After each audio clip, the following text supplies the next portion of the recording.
Peace and Black Power family. It's your Harlem educator, author, and activist, the Black Liberation Coach, Brother Ajay Taimba. I'm filming live on location in that wonderful historical and political village of Harlem, New York. Family, right out the gate, I want to say, if you're watching this right now, please press the subscribe button, family. I'm going to say it again. If you're watching right now on our YouTube channel, please press the subscribe button. I'm also going to ask, family, that you share this video, this link, this address to the video right now with at least 5 people in Facebook or your social media that you know are into Africana studies, Black political education, Black revolution, and Black liberation movement. You know, it's too good to share, to have just for yourself. Share it with other brothers and sisters. All right, that's very important. We have a special guest. Every one of our guests is special, and every broadcast is special because we don't give you no coonery, family. We go straight. We give you the real people who are seasoned veterans, people who are in our Black liberation movement. They participate. They either started an organization, they're in an organization, they're organizing, boots on the ground, all hands on deck mode. That's what we're about at Harlem Liberation School. Today, we have a sister who I've kind of seen on Facebook. I didn't know her originally. I would see her on Facebook. She was always posting something about the new Black Panther Party coming out of D.C. And I said, oh, this sister seems to be doing a lot of work over there. I saw a lot of posts and stuff coming out of D.C. And her name is Sister Jani Earle. And she is with us, or that may be Jani Earle. She's with us today. She's going to be kind of giving us a kind of a on-the-ground report of what's going on in D.C. regarding our people, what the people's needs are in D.C., the role that she plays as a community organizer in D.C., some of the other organizations she's been in the past that she's in now, and the help that she needs with the work she's doing right now in D.C. It's very important that we don't just represent our neck of the woods, but our people need to have a bird's eye view of what's going on all over this country as relates to our people and all over the world. So without further ado, we're going to bring on my good sister, Jani. I'm going to ask you to unmute your mic and just give us a sense of how you're doing today, my sister.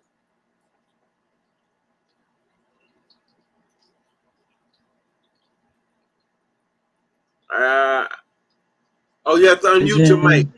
Yeah. How you doing, sister? Hello, can you hear me? Yes, I got you buffering on my end. How you doing? Just give it a little time. Can you hear me? Absolutely. Okay. How you doing this afternoon? Doing well. I'm glad to have you on. I was telling people that before I kind of met you virtually, I saw a lot of the work that it was coming out of D.C. I was getting a lot of notifications of the new Black Panther Party and some of the stuff you were doing there in your capacity at that time as the chairperson. I was like, wow, this is in that chapter is doing a lot of stuff. I'm constantly seeing stuff coming out. I think you had a conference and somebody sent me something. I think I was going to try to attend. It was in D.C. So I just want to say I'm glad to have you on, and we're going to go through some questions. Very conversational, very cool and casual here. Those of you watching, what I'm hoping you're going to do is take down information or contact information, ways that you can help. We're going to come to that. So please really try to pay attention, family, and be engaged with this. All right. The first thing we got for you, my sister, and am I saying it's Jani or Janae? Janae. Something I always like to ask people, sister. Yeah, something I always like to ask people is I'm always interested in knowing how they got involved in Black Power or Black Liberation. Who introduced them or what experience got them involved? So how would you answer that? I am definitely a child of the Black Power movement. My father was an original Black Panther here in Washington, D.C. His name was Willie Cook. They call him Messy West. He was a well-known entrepreneur here in D.C. He owned a gas station. He owned a dojo, a karate dojo. He was just doing forward-thinking movement things my whole life. He was a community advocate. He did stop the violence programs in South Carolina, where I grew up at. Like I was born here in Washington D.C., but we moved to South Carolina when I was about 3 years old. But my whole life, my parents were activists, and they were always giving in the community. I'm buffering. That's okay. But they were always been involved in activism in some kind of way, whether it was a social club or maybe my mother was an Eastern Star, and just a lot of different things. I grew up around the revolution, pretty much. It was always a party or something going on where they was having basement parties, rent parties, raising money for other people in the community or whatever it was. My parents were actively involved in it, so Nice. it So kind you of were took up. born into the movement. Definitely born into the Black Panther Party. Yes, Yes. nice, nice. Mhm. It's always that's always the ideal is when you can get it right from the home. That's always the Right. ideal, you know. So that's a blessing. Now you're not a newbie, you're not a neophyte to Black liberation. You have been involved in Mhm. Black organizations before this present time. You're involved with some now. Could you just take people through some of the organizations you've been in so they can get a sense of your politics and that you've been around? Well, I before I actually joined the new Black Panther Party, a friend of mine, she formed the oh God, I've been involved in so many things, so you gotta give me a minute to think of. I was in the bike club world. Let's start like that. It started off in the motorcycle club world. I was a co-founder of a few clubs, about 5 different clubs Mm-hmm. between motorcycle and social clubs. So I had a lot of connections in that era, and that's a totally different time in my life. But the basis of was dealing with community activism and getting the people organized into doing things in our communities. Um, I worked with a lady named Tracy Fant out of Greenville, Spartanburg, South Carolina, Greenville, South Carolina, where we did the Fairy Godmother project, where we would get prom dresses for underprivileged teens, and give them free prom dresses, and that was fun. It was a lot of fun. My prom experience wasn't the greatest in the world, so I wanted to give back to the community by getting the ladies in the motorcycle club were actively involved in collecting prom dresses for the young girls and providing hair and makeup on their prom day to make that special. So that was just one of the small things that I did. And I have a the Black Justice Initiative. That's what I was doing before I actually joined the party.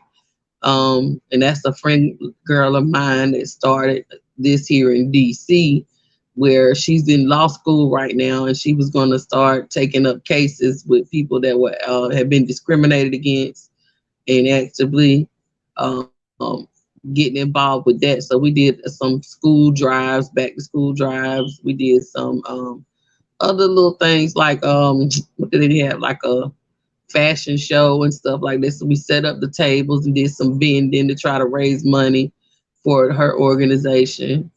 I just been involved in all kind of stuff. I'm involved in the mutual aid fund here in DC, where a lot of the activists get together once a month, maybe the third Sunday every month, and we go to the big chair. The it's a monument in Southeast DC, excuse me, on Martin Luther King Avenue, and we just give away stuff. We give away toiletries, we give away food, we give away clothes, we Now I give don't away want you to go whatever too far people need. because we're going to come to that a Mm, little later. Okay, I don't want you yeah. to give them all because they gotta wait. Y'all gotta wait. I, And I we do had the to think show. about what all I've done. Though I've done a lot, so it's been a Yes, lot. you've done a lot. You I know one of the organizations I believe you were a part of. I just had on 2 weeks ago. Sisters of the Underground. You were down with them at one point too, correct? Yeah, in the beginning, yeah, it started out, I was the East Coast conductor in the beginning with them, and then I had some personal issues that I need to take care of. I Right. don't want to talk about, but I Understood. stepped down from the organization because the work they were doing is so important to the community and for the community, and I just couldn't handle that pressure at the time. So I stepped off, but I was still willing to help those ladies in their efforts to do search and rescue missions as well. And So, I want to add on to what the sister just said for those watching. We want to thank you for joining us here at Harlem Brick School Online. We want to ask you mm-hmm, to subscribe, share the video. I wanted to say this. It takes a lot of high level personal responsibility to recognize when we got too much going on or we need to take a break. A lot of people don't do that. When they don't do that, when they should, and take on way too much, it hurts themselves and their organization. So the fact that you were able to say, "Let me back up. This work they're doing is important. I need to back up and do something else, and not get in the way," I think is a good thing, and that's actually yeah, uh, it's actually modeling the type of behavior that leaders should always be modeling. Is that know when I need to back up? There's nothing wrong with that, as opposed to mm-hmm, going and you're hurting yourself, your family, the organization. So I salute that. definitely. Yes, I definitely had to just step back. I mean, even though I got a lot of backlash and people can say what they want to, but those sisters know that I went to them in confidence saying, look, I have too much personal stuff going on. I see the direction that you're going in, and it's okay. I just can't go with you. I Yeah, and can't that's go fine. with you with the things That's that fine. I have going on personally. This everything was coming out of my house at the time and my home, and it was just too much. And I was fully ready for that position that I thought, but then I had to say, you know what, DC is more important, and what I have going on personally, it needs my attention 100% than what I I could think that's give to the very organization responsible. at that Once time. again, that's Mhm. very responsible. It's the types of things that leaders don't talk about that they need to. When to pull back, when to take a break, when to say I can't do Mhm. this right now. That's very responsible. I actually Mhm. believe that we got a lot of organizations running around here where people need to take their ass back, take a back seat, tell them down and chill out. For real. So Absolutely. that's And important. yeah. It's awkward to talk Mhm. about. It's uncomfortable, but that's real life stuff. Even Mhm. in a family, if you gotta say a sister's going to school and she's working part time and she got kids, and in a relationship, she may have to say, I need time, right? Because she has to do all these things, and that's a responsible thing to do to communicate. Now, Mhm. I know right now, I believe you're kind of the national community program developer for New Black Panther Party. Is that correct? Yes, I was voted in as the National Community Program Developer when we did when the split happened under Sheikh Imam Akbar as I'm my national chairman. He's Okay. And my national chair. what did that position involve? What did you have to Well, do? it involved well, it's in the manual that position, but it hadn't been filled in so many years in the New Black Panther Party. But when I went through the manual, I was like, okay, this is what I'm good at. This is what I can do. This is what I want to run the office for. Because my job would be to go throughout the Black Panther Party and implement programs like the Service to the People programs that the original Black Panthers had. I read that book and I share the book, the David Hilliard's Service to the People programs, and I share that with my comrades throughout the New Black Panther Party, and try to get them to start just one program. Even they do the safe, keeping our seniors safe, where they're taking the seniors to go shopping or just make checking on the senior program. We have that program.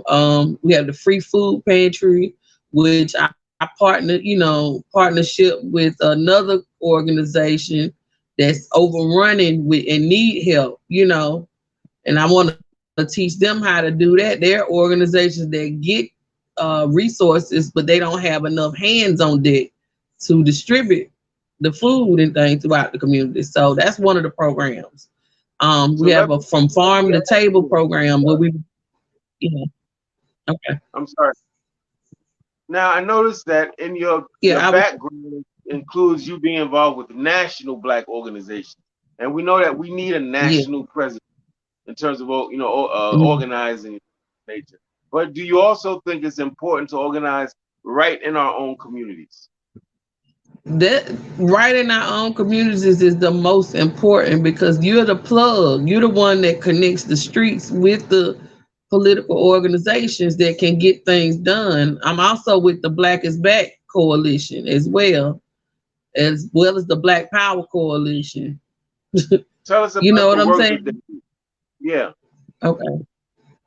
So I followed Chairman Yeshiteli as well in the Uhuru movement. I try to help out as much as I can when they come to DC with organizing people for the marches and the protests and keeping them updated with the information that they share in their organizations. Um, it's just so much. Like I'm just, when the people come to DC, they need to know that they can find the Panthers or somebody in the revolution. Somebody needs to be present and accounted for that can connect them and link them with other people that are making a change and a difference in our community. So both go hand in hand is what I've learned. You have to be local and you got to be national as well if you want to get something done. You know, Yes. Very good. Now, can you hear you me? Are we being in delayed? DC, yeah, we I are. think we There's a little might be delay. froze. So, you being in DC, if you were Can't hear talking me. to those of us who are not from DC, what would you say life is like for the average brother or sister in DC? What is life like for the black man and woman there? Oh God, it's hard. It's really hard. I came to Washington D.C. in 2016. I was sick. Actually, I had hyperthyroidism. Where where your thyroid is overactive, and I had to have surgery. So I came up here to be close to my sister and her kids because I had my daughter at the time. It was just she and I. And I was like, something happened to me. I need somebody to take care of my daughter. So just let me get the surgery done. And then I was going to go back down south. But the Most High decided to make me stay. He provided the opportunity for me to stay here in Washington, D.C. and get stabilized and get healthy. And I struggled. I went through the shelter program here in Washington D.C. and it was not easy. It was not easy at all. It was extremely hard to get in the program because I wasn't from DC and I didn't really plan on staying here. It's just situations caused me to stay. And now that I stayed, I'm glad that I did because I've had the opportunity to do so many things and to help so many different people. I've helped numerous families. We feed, house, and clothe people every day here in Washington D.C. So I just provide resources for single mothers and even men. Men shelter, clothing, food, everything that I can because I know what it feels like to be out here and not have an ally or an advocate or somebody to just fight for you, fight with you to get stable, to get stability, and get back on your feet. Because some people don't want to do no better, but it's a lot of them out here that really just need a hand up and not a hand out. So, and I was one of those people. My circumstances brought me to DC, but the Most High provided for me to remain here and to get stable and to be able to reach back in the community and help other people. So that's what I've been doing since I've been here. You know, Well, it's my queen who's actually watching live now, Sister Brenda. I She Queen.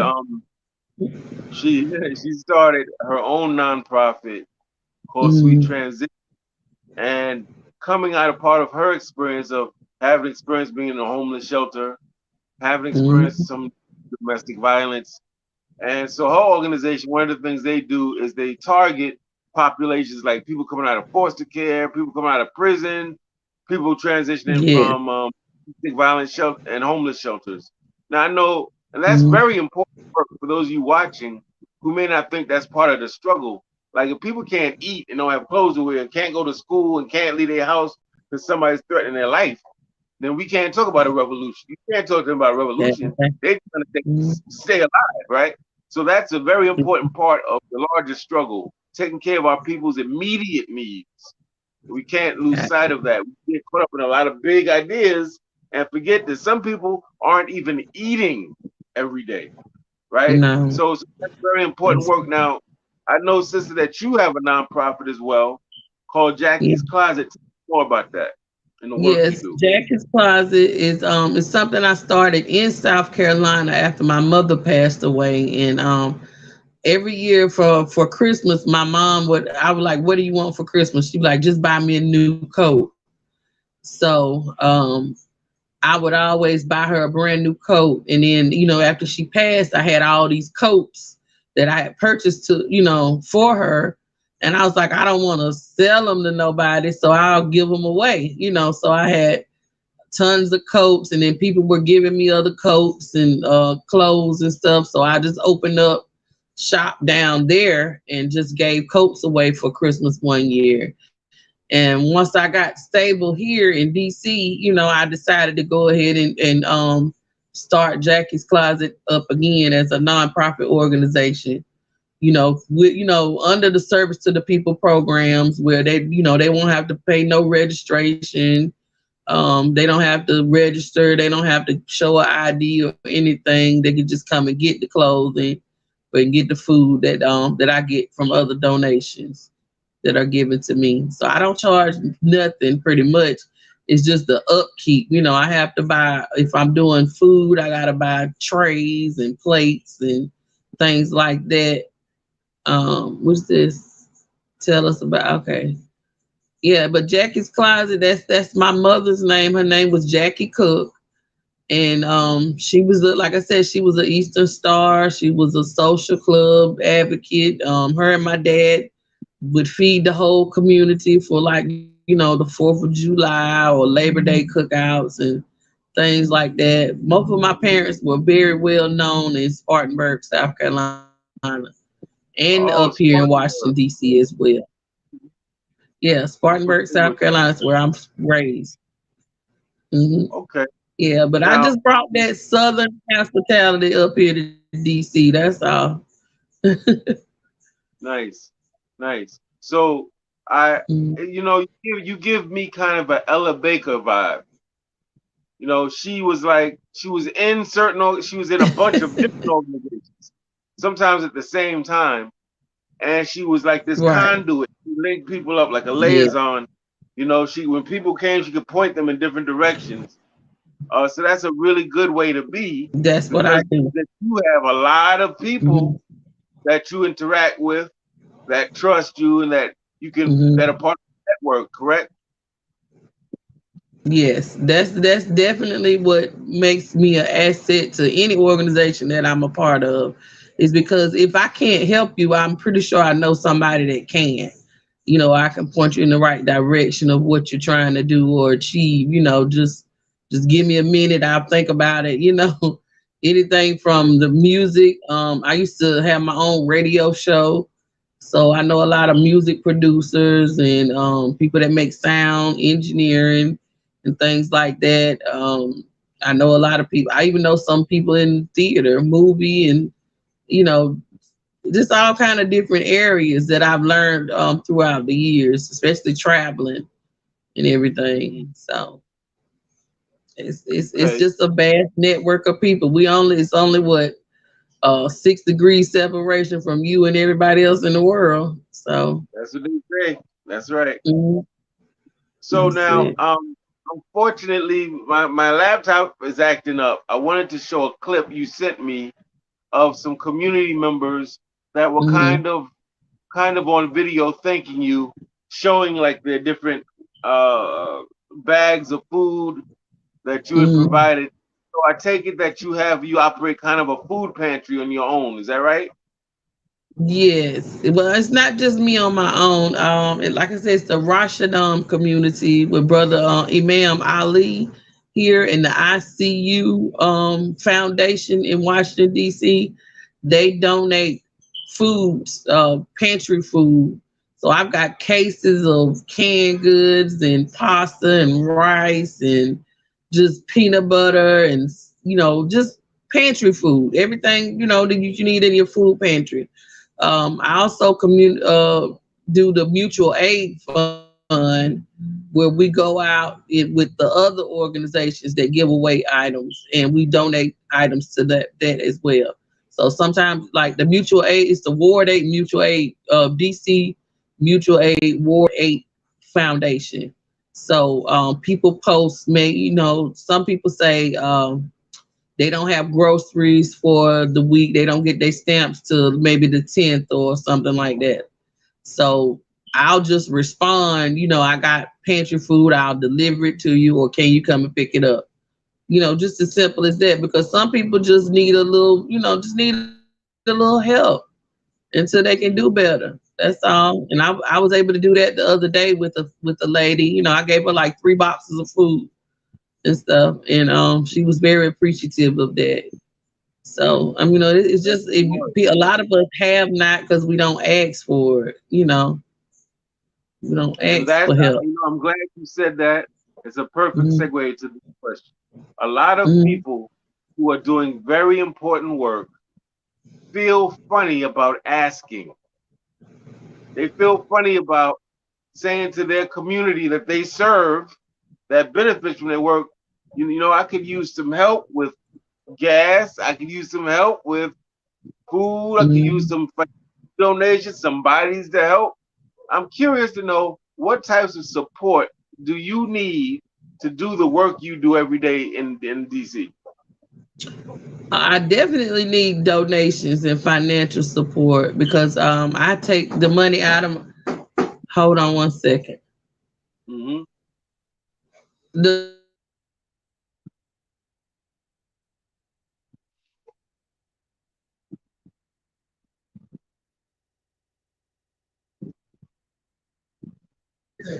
Yep, everything is everywhere. Okay, my I'm sorry about that, but yeah, the what we at um The types of support you need for the type work of you do. support that I need. Okay, I definitely need help buying like plates and cups and silverware, like aluminum foil, things like that. Yeah, I have to get all of that stuff in order to serve the people. Because sometimes I give away the pantry food, but I cook and prepare hot food as well. So I serve everybody. Shh. Hey, Miss Cynthia, be quiet. I serve hot food as well on Thursdays. I give the residents a plate of food. Whether they want to just come through, they be like, "What you cook today? Did you cook something good?" I cook something like cabbage or rice and chicken and potatoes. Not a hot dog or hamburger or anything like that. I try to make it a healthy meal. Something to sustain them. Because there's a lot of seniors around here that have to go and do. Okay, they have to go and go every day just so they could eat to the food pantry.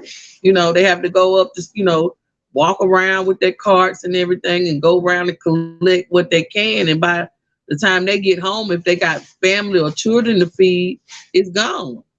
You know, it's gone by the end of the week. So um, I just, I need help financially, just buying, like I say, buying necessities, napkins, paper towels, aluminum foil, plates, cups, ice, you know what I'm saying? Just little things like that to keep the program going. That's basically what I need help with because I get the food free, but it's just being able to serve the food. You still got to have some kind of money. So I take at least $200. I put it like that out of my expenses, $100 in cash and $100 that I get to buy food with and to make sure that I got enough to serve the community with as well.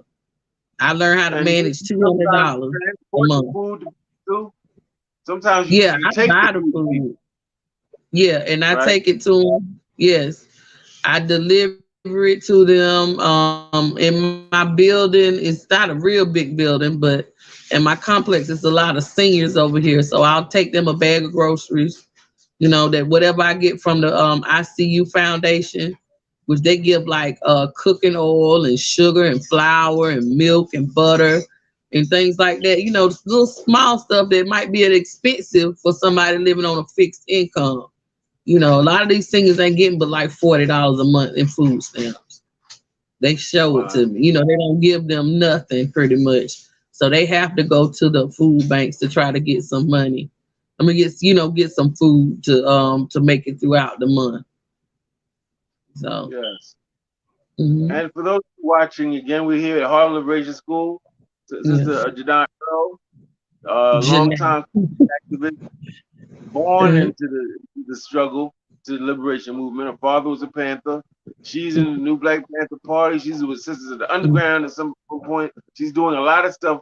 But what I like is that she understands the balance between national organizing, but also casting your bucket right where you are, as Booker T. Washington said. Right where you live, there's people that yeah, need help services. Right in your building, on your block, yeah, right? So she does that kind of mhm, uh, what some people classify as kind of somewhat social services. And I just want to remind those watching not to diminish that, because we as organizers think the big terms nationalism and anti-imperialism and anti-colonialism, but the person on the block wants to eat, man.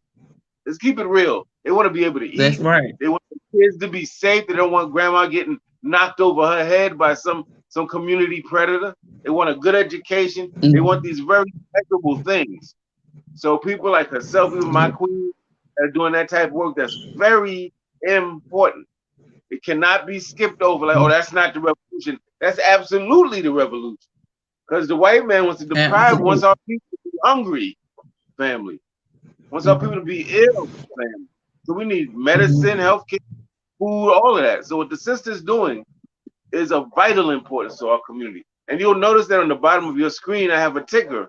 It's going by, scrolling by, and it's telling you, sister's Cash App handle, so that those of you who are mhm, so hearing all the stuff she does, the food, transporting it to people, cooking, utensils, all the stuff she does, that requires money that comes out of her pocket, right? So I'm hoping that if you're so inclined and you're able, that you might say, I'm going to throw some money at our sister because she's helping us, and it's only right to help those that help you, family. That's just common sense 101. That's the first class in common sense. Help those that help you, and you withdraw help from those that's trying to kill you. You take away help from them, you give it to the people that are trying to give you life. All right, that's very important. mhm, Now, on another level, as an aside, I know that you're very much you stay abreast of the news and the current events. What are your feelings about the FBI's recent raid on the African People's Socialist Party and Chairman Amali Teller? What are your feelings about that? I was appalled at it because they're doing the blunt work that needs to be done for our people. And it was only a matter of time that they would try to infiltrate that organization because as long as he's been around and as much activism that Chairman Yeshitela has been doing, um, but I wasn't surprised at all. I wasn't surprised about it, but I was very upset when I heard that they had been raided. Because he's a good person. I've had the opportunity to do security for them and to march with them several times here in Washington, D.C. And we plan on marching with them again in August. I think it's the 21st or sometime like that. They're going to be here in September. I think it's in September sometime when they do the big march on Washington, D.C. So, and I was like, there's no way, as the chairwoman of the new Black Panther Party, that we should not be uniting with the Black Power coalitions out here. We all need to get together and come together and make a bigger noise than just individual griping, on our own. We can't do it just one. I realize that I'm not I'm only one person.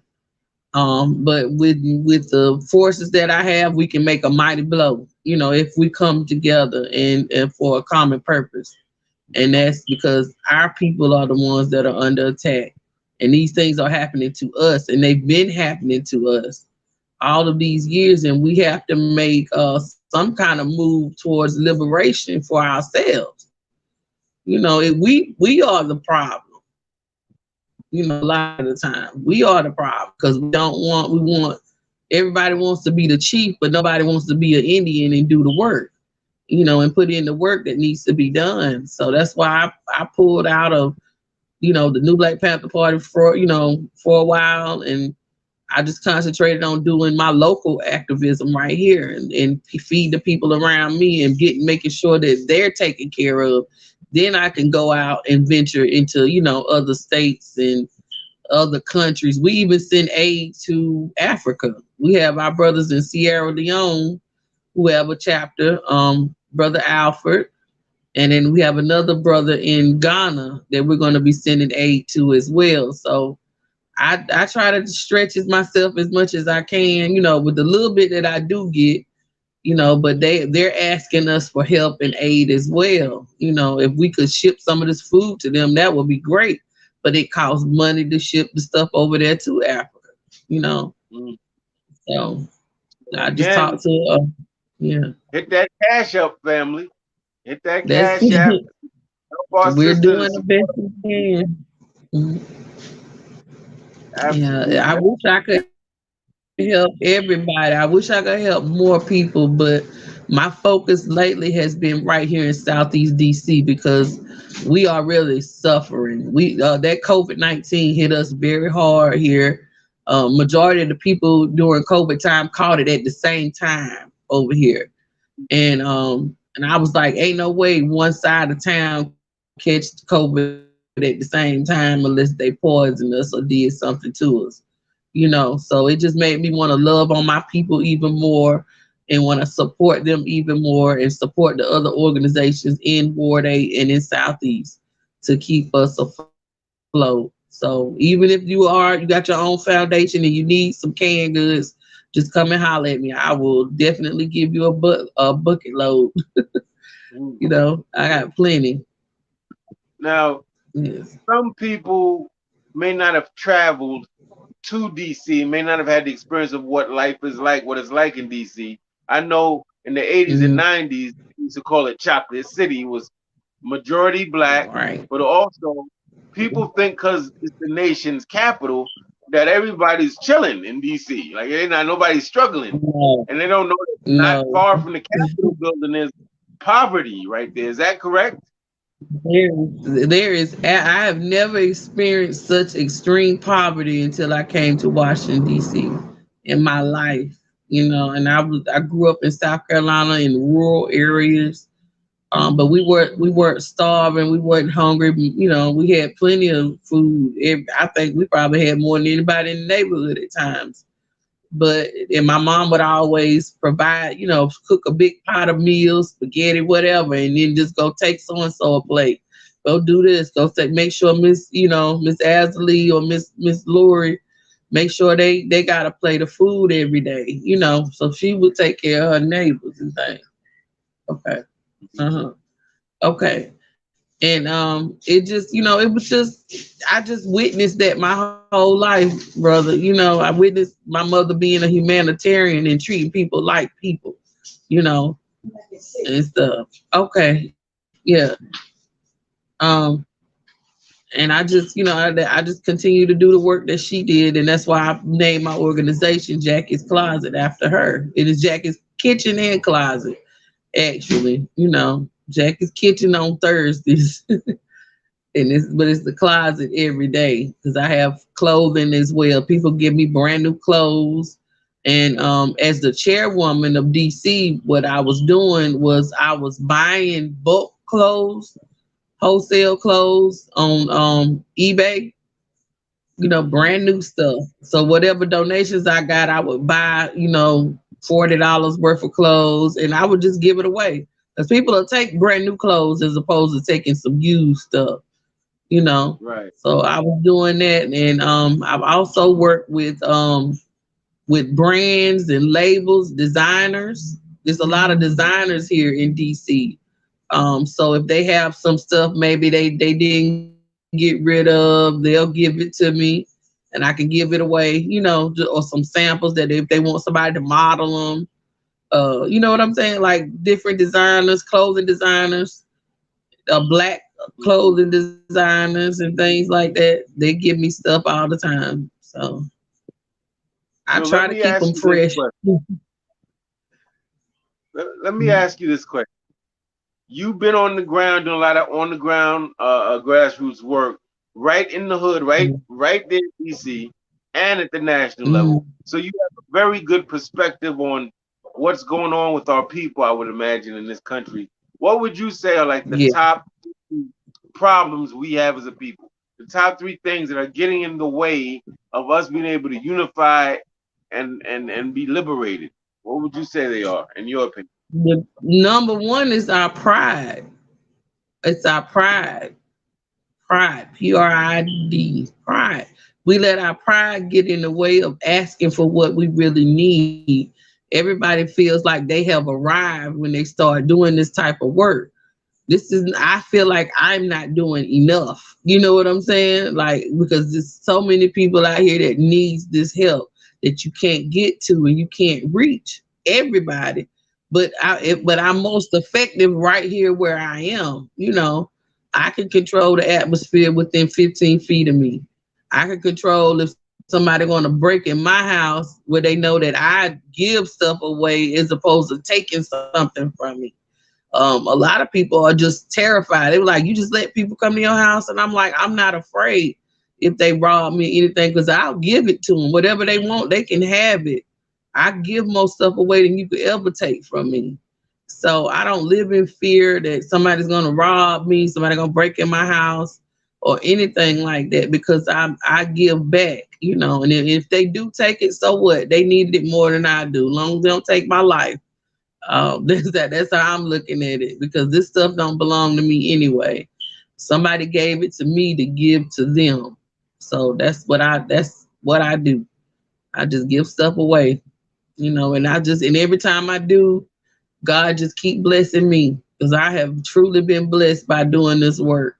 And I'm not doing it just for the blessing. I'm doing it because this is my purpose. This is why he sent me here. Like, I've really been on a mission coming to Washington, D.C., because I could have stayed in Atlanta where I was partying and having a good time with my friends and close to my family and everything like that. But I had the choice. And I do credit my mentor, Dr. Joseph Waker, Mr. Waker. He came and got me from Atlanta, and he brought me to DC, and he said, "You stay here until you learn something. Stay with your sister. Stay up here until you learn something about, being a revolutionary." And that's what I've done, since I've been here. I learned how to navigate this system and how to help others navigate the system as well and survive.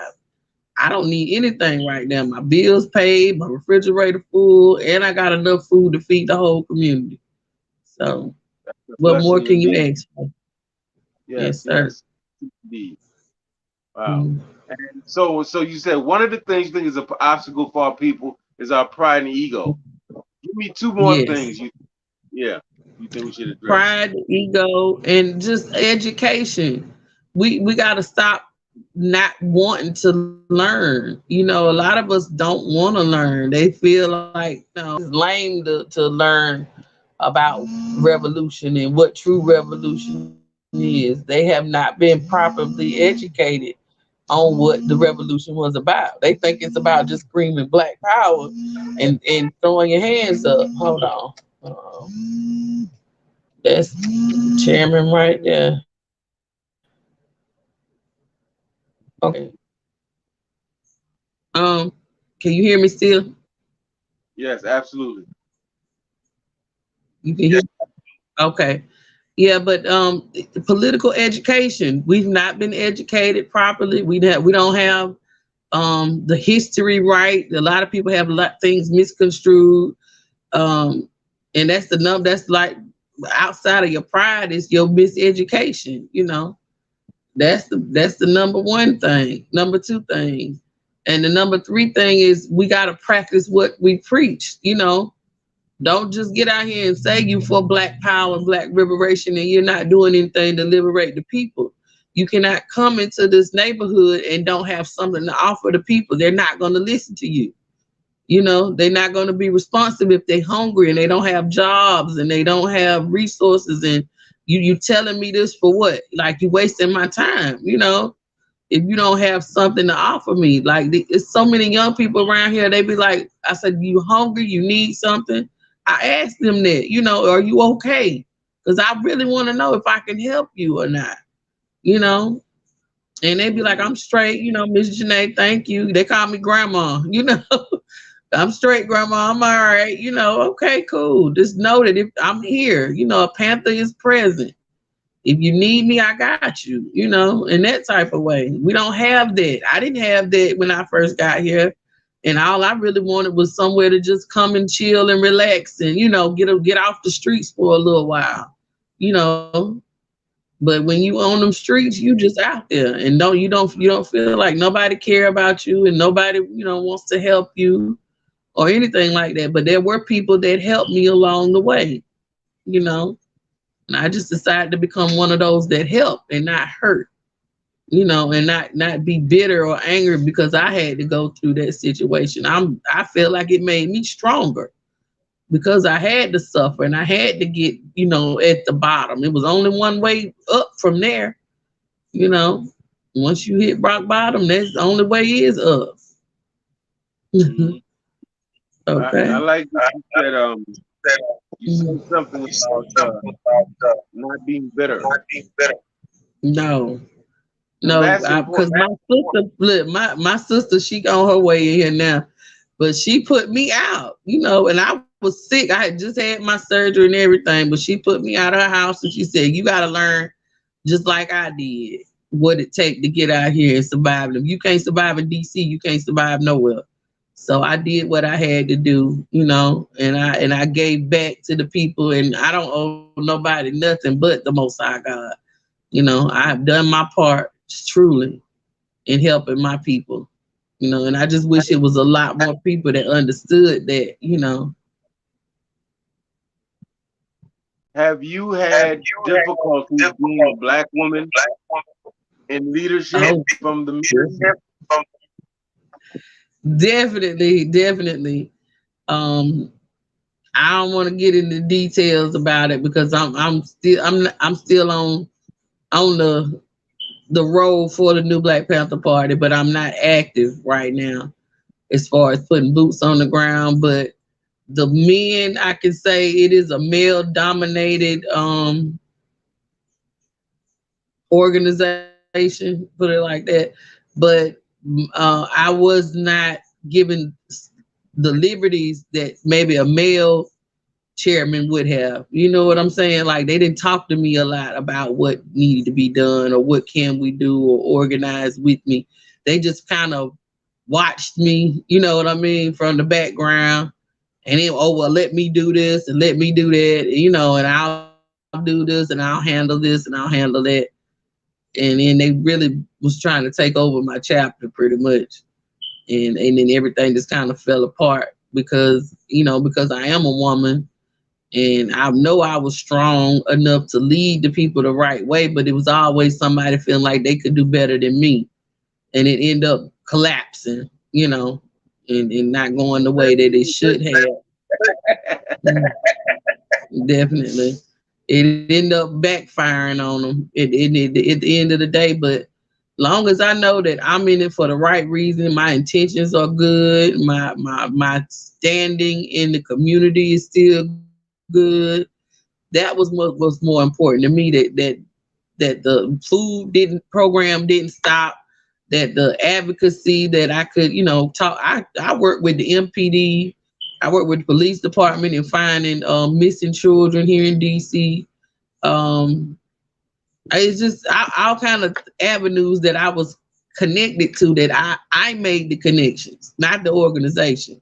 So I was not willing to give up what I put my hard work into just because people don't know how to get along with each other. You know what I'm saying? They don't know how to be adults and work things out amongst themselves where, without all this public stuff going on.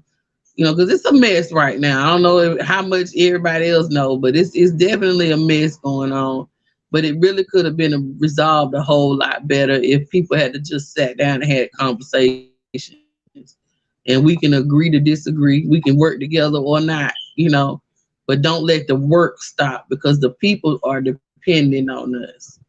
And that's what thing that the best information I got during this split was from an original Black Panther, and he just told me just remain a Panther. Just keep being a Panther, keep doing what you're doing. Don't stop. Don't let what they got going on deter you from the work that's inside of you to complete. Because all I have to do is ask, and my imam gives me whatever I need. Whatever I can get from the Muslim community, whatever I can get from any of these other organizations, and bring it back and share it with the seniors in my building and the single mothers that are here. That's what I do. They depend on me. Yeah, I think a lot of times people watching from the outside in who are not familiar with all the work being done, how it's done, and the sacrifice involved. It looks easy. So they're like, oh, why don't you do this? You do this, they're very critical. But you give people an idea of the sacrifice, what you give up, doing all this work on behalf of they have a better understanding of what's involved. Right. Exactly. Well, what's involved is your time, and that's the main thing. It takes a lot of time to do this. It takes a lot of time. It takes effort. I have to give up my space. I had to take my closet and make it into a food pantry.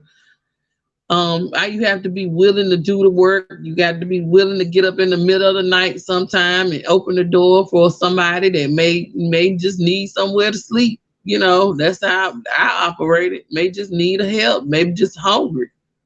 And if you're not willing to do that, then by all means, do what you can. Donate.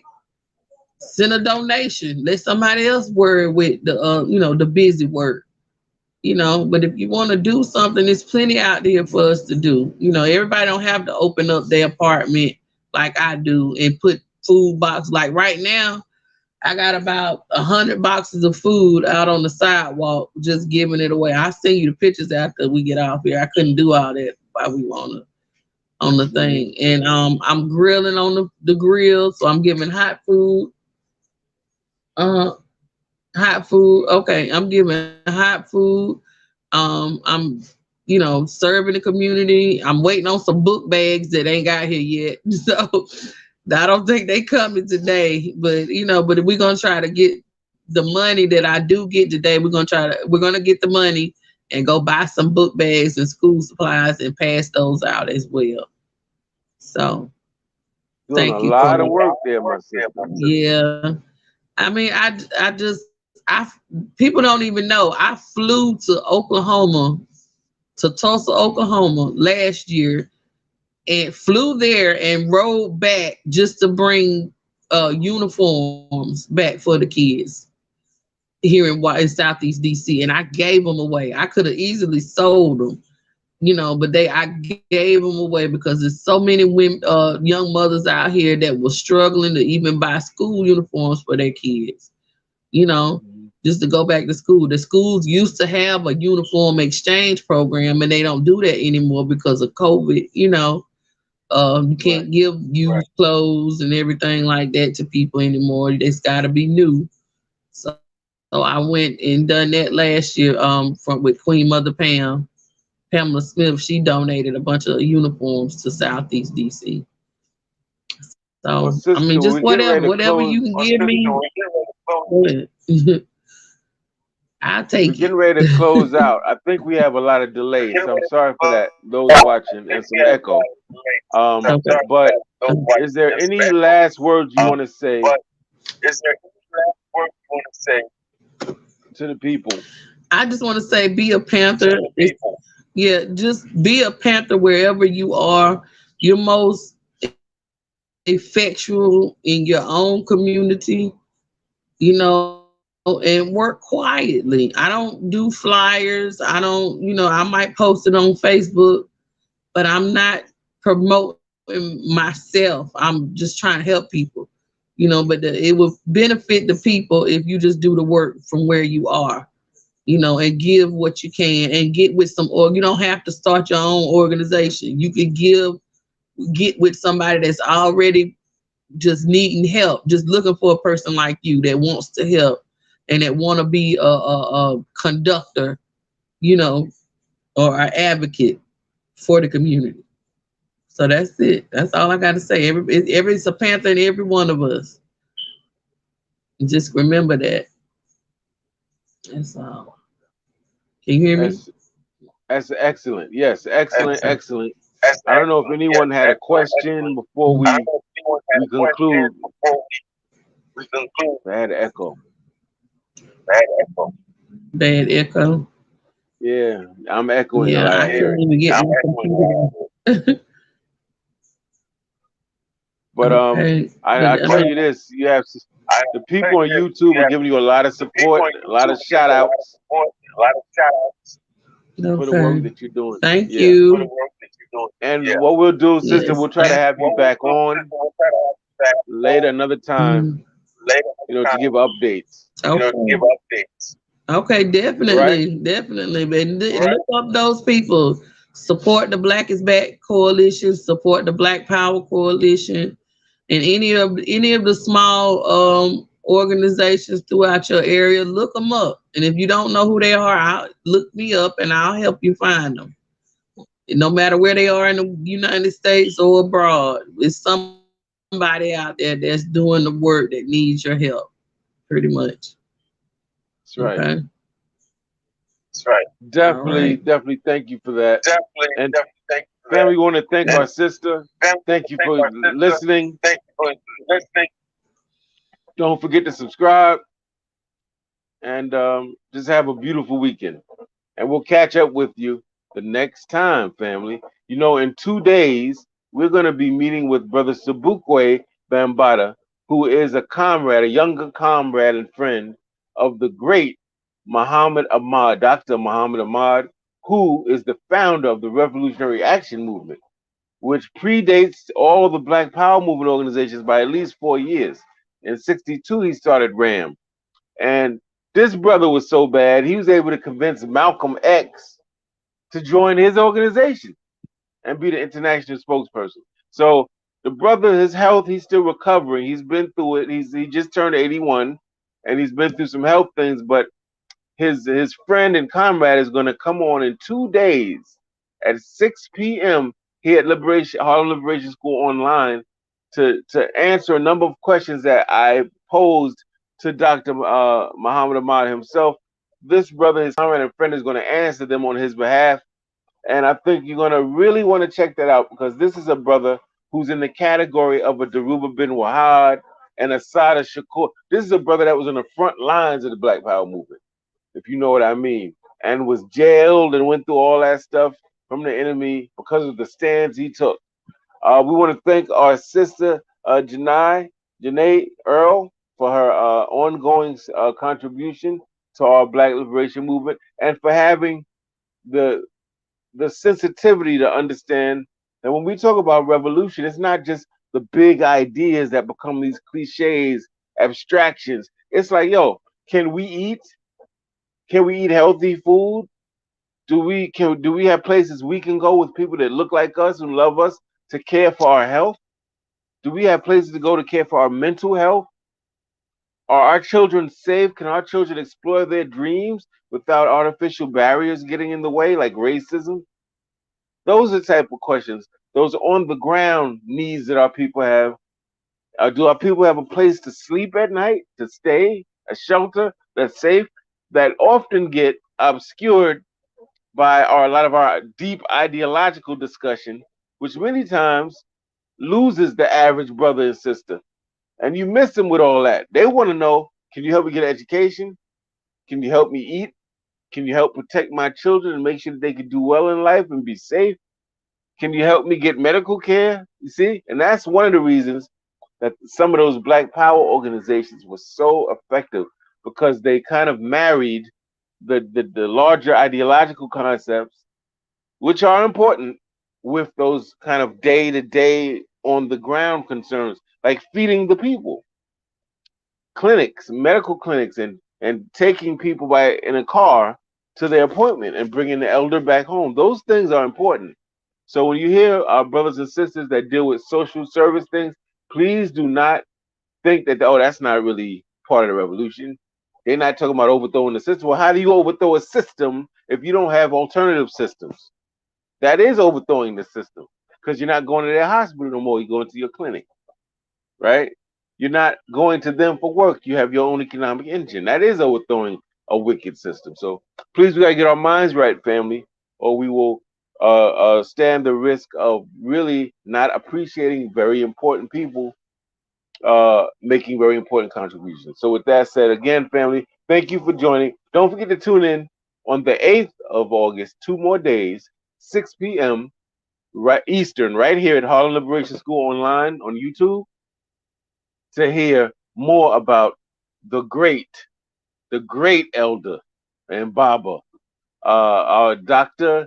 Muhammad Ahmad, founder of the Revolutionary Action Movement, family. He's the one that laid the blueprint for all the Black Power organizations. Trust to know it. His representative will be on 6 p.m. right here. We want to hear what that brother has to say. Join us. Have a beautiful weekend. Love on your people. And remember, this is not just about making the plantation a little better. That we got to do that because we live here. But the end game is getting off the man's plantation and building our own independent black nation. Peace, Black Power, Ukusu family. Thank you for joining. Have a beautiful weekend.